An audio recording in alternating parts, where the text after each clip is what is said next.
Alhamdulillahirabbil alamin. Wassalatu wassalamu ala asyrofil anbiya mursalin. Allahumma sholli wa sallim wa barik ala sayyidina Muhammad wa ala ali sayyidina Muhammad la nabiyya ba'da. Assalamualaikum warahmatullahi wabarakatuh. Mari kita sama-sama panjatkan puji syukur kehadirat Allah Subhanahu wa taala. Kenapa kita bersyukur kepada Allah? Rasa terima kasih kita dengan anugerahnya, maka kita dapat bertemu kembali. Salawat dan salam kehadapan Muhammad Rasulullah Sallallahu Alaihi Wasallam yang telah mengeluarkan umatnya daripada kegelapan kepada terang benderang. Baiklah, perkenalkan diri saya ini dulu sebelum kita melangkah lebih jauh. Saya Suhada, asli kelahiran dari Rawalo. Mungkin Anda tahu Rawalo itu masuk wilayah daerah Banyumas, Jawa Tengah. Situ ada sebuah kota kecamatan, dan dibesarkan hingga SMP, kemudian merantau ke Sumatera untuk mencari ilmu. Seperti Anda, bahwasanya kita juga membutuhkan pengetahuan karena kita dalam menjalani hidup di dunia ini tidak lepas daripada ilmu pengetahuan. Baiklah, pada kesempatan ini saya ingin berbagi cerita kepada Anda semua, dan cerita ini mungkin dapat diambil ibror, katakanlah sebagai pelajaran, terutama bagi diri saya sendiri dan Anda semuanya, dan dapat dijadikan sebuah ibrar. Saya ingin menceritakan beberapa kisah-kisah, antara lain ketika saya mendapatkan sebuah, anggaplah dikatakan di dalam istilah kalau di daerah Jawa itu ngaji roso. Kalau di daerah Sumatera, khususnya Sumatera Barat, itu tarikat. Tetapi ini adalah bukan mencari, tetapi kita ini sebenarnya mendapatkan apa itu yang namanya, kalau di dalam Quran namanya petunjuk.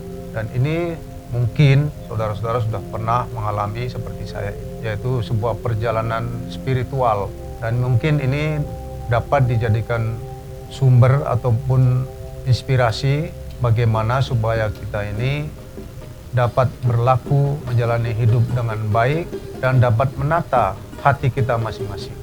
Kenapa demikian? Karena kita ini tidak lepas daripada yang namanya perbuatan. Kalau dalam agama dikatakan perbuatan baik, maka akan mendapatkan yang baik, perbuatan jelek akan mendapatkan yang jelek juga, atau setimpal daripada apa perbuatannya. Nah, kisah ini saya sangat menarik karena peristiwa ini melalui spiritual, dan kalau kita dengar mungkin para wali-wali, para aulia, atau mungkin dengan melalui tidurnya dia bermimpi, tapi berbeda dengan saya. Dan mungkin juga pernah mendengar peristiwa Isra Mi'raj yang terjadi pada diri Muhammad Rasulullah Sallallahu Alaihi Wasallam. Tidak lain dengan peristiwa ini juga hampir sama. Cuman ketika itu peristiwanya terjadi pada siang hari. Tepatnya mungkin saya lupa, tapi kita ambil saja mulai dari peristiwa awalnya. Tiba-tiba saya ini ketika sedang naik sepeda, waktu itu ketika saya kan bekerja di sebuah perusahaan, dan ketika saya bekerja itu ada kalanya naik sepeda motor, ada kalanya naik sepeda ontel karena juga tidak terlalu jauh jaraknya.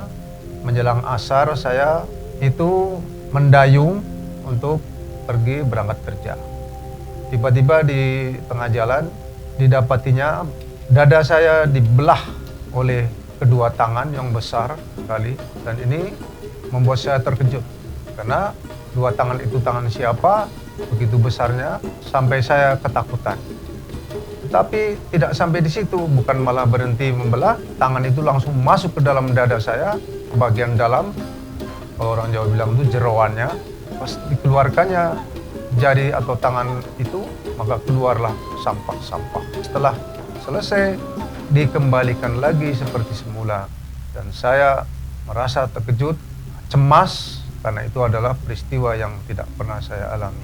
Anehnya, ketika sudah tertutup dada saya itu, artinya sudah kembali normal, saya tetap mendayung sepeda dan tidak berhenti, tetap dalam pandangan hati saya mengarah ke tangan itu, tapi tiba-tiba saya terangkat, artinya seperti terbang, karena di kanan kiri saya seolah-olah merasa ada yang memegang tangan saya. Jadi kedua tangan saya diangkat oleh yang saya pun tidak kenal waktu itu, diangkatlah setinggi-tingginya hingga sampailah pandangan hati saya, pandangan mata hati saya tertuju kepada sebuah lokasi area yang namanya padang pasir.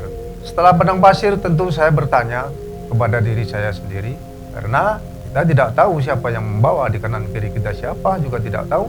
Dan saya langsung merenung pada diri, kok tidak dijawab. Ternyata kita udah salah menanyakan, karena kita juga orang beragama, tentu kepada Allah Subhanahu wa Ta'ala kita minta jawaban atas peristiwa itu. Ternyata setelah minta kepada Allah yang Maha Besar, yang Maha Suci, yang Maha Lembut, maka dijawablah bahwasanya padang pasir itu adalah di sebuah area di Jazirah Arab. Namun tidak sampai di situ, karena kebingungan saya ingin tahu kira-kira kalau sudah di sini, karena selatan utara juga kita tidak tahu kemana arahnya, hendak kemana, atau mau balik ke belakang juga kita tidak tahu. Kalau dalam sebuah peristiwa itu di tengah perjalanan kita ada simpang. Persimpangan itulah sebenarnya tidak tahu lor atau kidul, utara, selatan mana. Nah, dari situlah kita bertanya kepada Allah Subhanahu wa Ta'ala.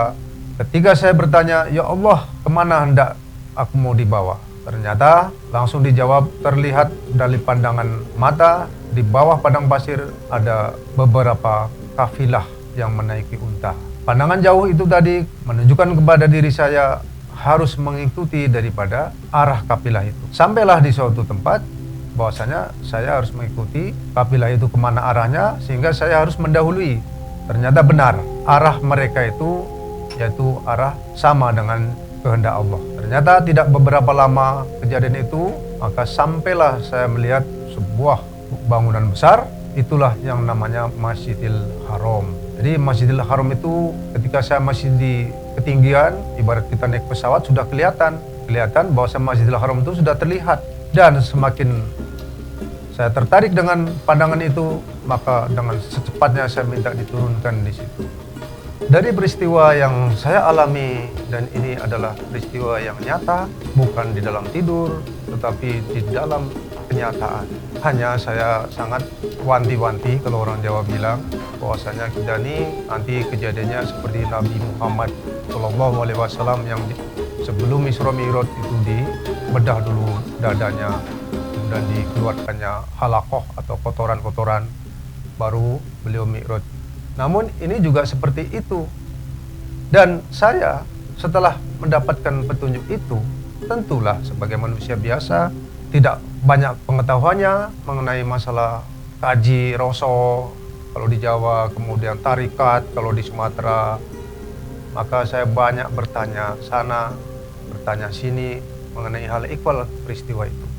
Jadi peristiwa itu menjadi momok bagi saya, karena yang saya alami ketika itu, setiap saya bertanya kepada orang lain atau ustadz pun, bahkan menurut saya itu yang paling tinggi ilmunya, ternyata mereka juga tidak bisa menjawab.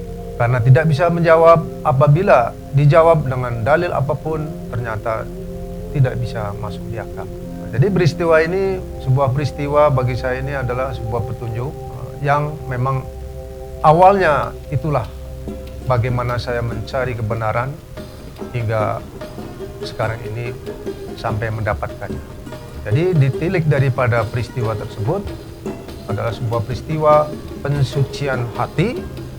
Sebenarnya ini bukan hanya saya saja yang mendapatkannya, tentulah kita semua umat manusia mendapatkan seperti itu hendaknya.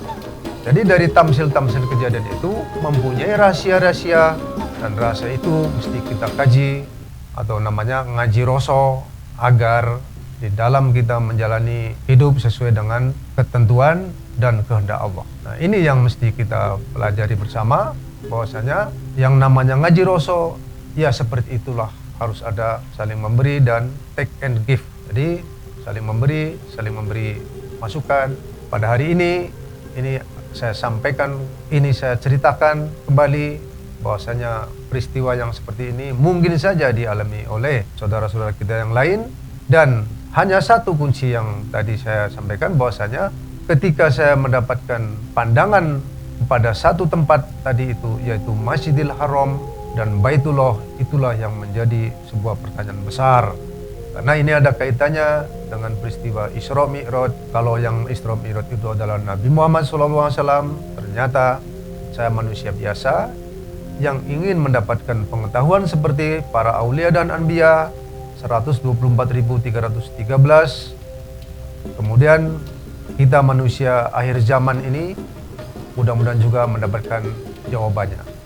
Seandainya kira-kira kita ingin mendapatkan jawabannya, tentu kita akan menyampaikan. Barangkali kalau mungkin dalil-dalil mungkin saudara-saudara lebih banyak tahu. Tapi ini adalah sebuah peristiwa yang terjadi, yang saya alami. Ini baru sebagian daripada ilmu Allah yang diberikan kepada diri saya. Mudah-mudahan dapat menjadi inspirasi bahwasanya peristiwa yang dialami ini boleh jadi oleh siapapun. Hanya kesimpulannya, seandainya kita mendapatkan petunjuk, maka petunjuk itulah hendaknya yang benar. Menurut saya, bahwasanya karena tadi ada di persimpangan dan Allah menunjukkan kepada jalan yang benar, yaitu melalui kapilah-kapilah yang berjalan di padang pasir ataupun menuju kepada jalan yang tidak dibenarkan. Contoh, kita mendapatkan perjalanan spiritual mungkin ke Gunung Kawi atau kemana. Nah, ini adalah perjalanan yang itu sifatnya masih meragukan. Namun di sini ada jawabannya, bahwasanya perjalanan ke Masjidil Haram, Baitullah itu adalah hendaknya ditunaikan. Peristiwa ini akan menjadi sebuah pemandangan bagi diri saya, bahwasanya pemandangan hati ini hendaknya selalu kita dibersihkan dengan apa-apa yang sudah diwahyukan dari Rabb-Mu kepada kita semua. Karena ini kita adalah manusia biasa, sementara yang membawa ini adalah para nabi-nabi, aulia, anbiya, mereka maksum. Sementara kalau kita ini bukan maksum, kita ini adalah manusia yang harus selalu mendapat pengampunan dari Allah Subhanahu wa taala. Mungkin sekian saja yang dapat saya sampaikan. Mohon maaf yang sebesar-besarnya dalam penyampaiannya mungkin kurang tepat, tapi ini adalah lebih daripada peristiwa yang saya alami. Hingga hari ini saya masih tetap berpegang teguh pada ajaran Masjidil Haram dan Baitullah sesuai dengan Al-Quran dan Sunnahnya. Assalamualaikum warahmatullahi wabarakatuh.